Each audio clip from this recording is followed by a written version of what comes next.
BNP যদি mandate পায় তাহলে 5 বছরে 20,000 কিলোমিটার খাল খনন পুনর্খনন করা হবে। সেই কর্মসূচির অংশ হিসাবে আজকে আমি নিজ নির্বাচনী এলাকা লালমনিরহাট সদর উপজেলা কুলাঘাটের বড়ুয়া খালের আনুষ্ঠানিক উদ্বোধন করলাম। এবছর আমাদের মন্ত্রণালয় থেকে 1500 কিলোমিটার খাল খনন করা হবে।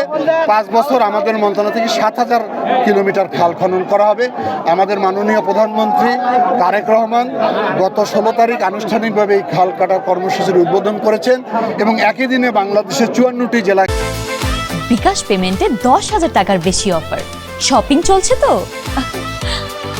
খাল খনন শুরু হয়েছে এবং আমরা আশা করি বর্ষার আগেই এবছরের যে আমাদের টার্গেট রয়েছে সেটা আমরা পূরণ করব। এটি আমাদের শহীদ রাষ্ট্রপতি জিয়াউর রহমানের একটি বিপ্লবী কর্মসূচি ছিল, খাল কাটা বিপ্লব।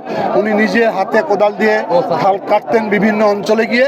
একই ধারায় একই নিয়মে আমাদের বর্তমান প্রধানমন্ত্রী নিজে কোদাল দিয়ে খাল কাটার উদ্বোধন করেছেন। এই খাল কাটার মধ্য দিয়ে যেমন সারফেস ওয়াটার, যেটা উপরিভাগের পানিটা আমরা ধরে রাখবো, তেমনি শুকনো মৌসুমে কৃষকরা এই পানি দিয়ে তার কৃষিকাজ করবে।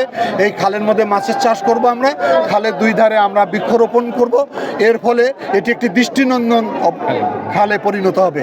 আশা করি এই খালের দ্বারা আমি যতটুকু তথ্য পেয়েছি প্রায় 35,000 কৃষক এখানে উপকার ভোগ করবে এবং এটি আমরা সামাজিক একটি চুক্তির মাধ্যমে এই খালগুলোর থেকে যারা পাহারা দিবে, দায়িত্ব নেবে, তাদেরকে আমরা গ্রুপ করে দেব, সমিতি বানাই দিব। তারা এখানে মাছের উপকার, গাছের এবং পানির উপকারটা তারা পাবে।